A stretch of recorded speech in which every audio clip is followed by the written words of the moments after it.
শরাবখোর বাবারা, দুনিয়া অল্প সময়ের জন্য, এই যে কবরস্থান, এখানে সবাই আসতে হবে। দুনিয়া অল্প কয়দিনের। কোনো বান্দা বান্দি যদি নেশা করিয়া কবর মধ্যে আসে তাহলে কি ক্ষতি? বিশ্ববিখ্যাত হাদিসের কিতাব ইবনে মাজাহ শরীফ 2য় খণ্ড 242 পৃষ্ঠা, আন আবি হুরায়রা রাদিয়াল্লাহু তাআলা আনহু قال قال رسول الله صلى الله عليه وسلم মান শারিবাল খামরা লাম তুকবাল সালাতুন 40 সাবাহান।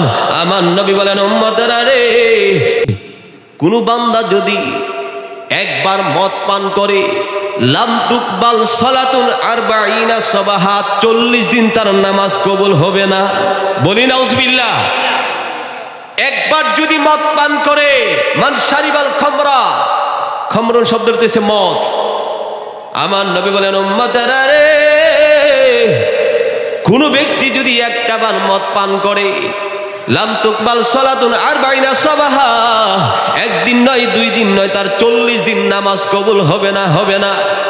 দেখবেন বিদেশে গেলে খুরুজ মেরে দেয় 4 বছরের, 5 বছরের। 4 বছর 56 দিন তারে খুরুজ মারছে। 4 বছর হওয়ার পরে 56 দিন বাকি আছে, সে আর ওই রাষ্ট্রে ঢুকতে পারবে? পারবে না।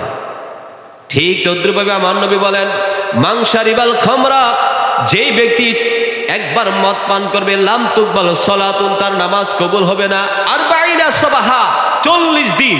কিন্তু আমার নবী বলেন এরপরে, ফা ইম্মাতা দাখালান নারা, এরপরে যদি সে মারা যায় তাহলে সে জাহান্নামী হবে। বলি নাউজুবিল্লাহ।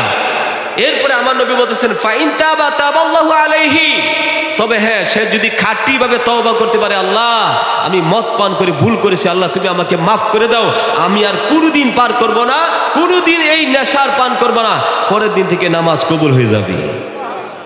আল্লাহ দয়ালু। আল্লাহ কি? তুমি আমার দয়াল মালিক, ও তুমি আমার দয়াল খালিক, সিজিলে আমার তুমি যতনে, তাই তো রয়েছ তুমি হৃদয়ে, হো মালিক,